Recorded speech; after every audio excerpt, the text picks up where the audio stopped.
আরো জানাচ্ছেন আমাদের senior correspondent apple Shahriar. Apple, আমরা যেমনটা বলছিলাম যে আগুন এখনো পুরোপুরি নিয়ন্ত্রণে আসে, তো আগুন নিয়ন্ত্রণে আসতে কেমন সময় লাগতে পারে এই বিষয়ে কোনো তথ্য আছে কিনা, আর সেখানকার আর কি তথ্য আছে আপনার কাছে?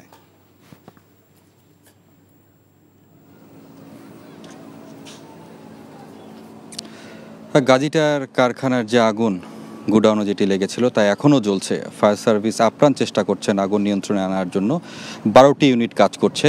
আপনি যে প্রশ্নটি করেছেন কেন এখনও আগুন নিয়ন্ত্রণ করা সম্ভব হচ্ছে না, যদি বলে রাখি যে গোডাউনটিতে আগুন লেগেছে সেখানে কিন্তু কাঁচামাল ছিল, অর্থাৎ কেমিক্যাল এবং দাহ্য পদার্থ থাকার কারণে আগুন নেভাতে অনেকটাই কঠিন হয়ে পড়ছে। যদিও ফায়ার সার্ভিস এখানে আগুন নেভানোর চেষ্টা করছে, পাশাপাশি এলাকাবাসী রয়েছে, স্বেচ্ছাসেবী রয়েছে, কোনোভাবেই যাতে এই ভবনটি, অর্থাৎ এটি কিন্তু যে গোডাউনটি আপনি হয়তো দেখতে পাচ্ছেন সেটি হচ্ছে 5ম তলায়, এবং এটি কিন্তু পুরাতন ভবন। পুরানো ভবন হওয়ার কারণে যেটি হয়েছে যে প্রায় 14 ঘন্টারও বেশি সময় ধরে এই ভবনটি জ্বলার কারণে এটি কিন্তু অনেকটাই ঝুঁকিপূর্ণ হয়ে পড়েছে। ফায়ার সার্ভিস বলছে যে কোনো মুহূর্তে ভবনটি কিন্তু ধসে পড়তে পারে। তারপর তারা সর্বোচ্চ চেষ্টা চালাচ্ছেন আগুন নিয়ন্ত্রণে আনার জন্য। বলে রাখে যে আগুন লাগার যদি শুরুর দিকের ঘটনাটি বলি, অর্থাৎ জানেন যে এই কারখানাটির যিনি মালিক তিনি সাবেক মন্ত্রী, অর্থাৎ তিনি যখন গ্রেপ্তার হলেন এবং রিমান্ডে আসলেন, অর্থাৎ গতকাল সন্ধ্যার পর থেকে কিন্তু অনেক মানুষ এই কারখানাটিতে আসলে প্রবেশ করে, এবং যে গোডাউনটি আপনি দেখতে পাচ্ছেন যেটা এখনও আগুন জ্বলছে এখানে তারা প্রবেশ করে।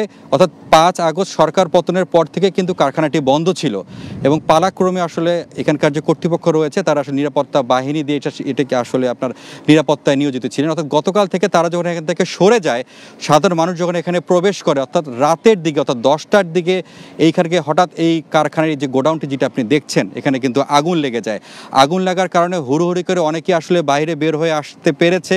ফায়ার সার্ভিস বলছে যে এখন পর্যন্ত তারা 14 জনকে উদ্ধার করে হাসপাতালে চিকিৎসার জন্য দিয়েছেন, যদিও তাদের শারীরিক অবস্থা এখন অনেকটাই ভালো, সে ধরনের গুরুতর কোনো তারা আহত হননি। তারপরও যদি বলে রাখি যে এখানে অনেকে আসছেন তাদের স্বজনদের খোঁজে, তারা বলছেন যে গতকাল যখন এখানে ঘটনাটি ঘটে অনেকে উৎসুক মানুষ কিন্তু এই কারখানাটিতে এসেছিল, তারা তাদের স্বজনদের খোঁজ পাচ্ছেন না।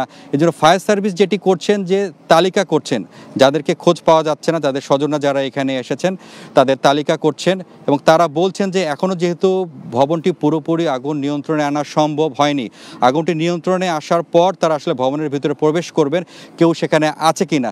যদিও বলে রাখি যে এখন যে অবস্থা এখানে কারো জীবিত থাকার কোনো ধরনের সম্ভাবনা অনেকটাই কম। তার ফায়ার সার্ভিস বলছে যে নিয়ন্ত্রণে আসার পর তারা এই ভবনটিতে প্রবেশ করবেন, এবং কেউ যদি থেকে থাকে তাহলে তারা সেগুলো তল্লাশি চালাবেন। জানছিলাম নারায়ণগঞ্জের আগুনের খবর।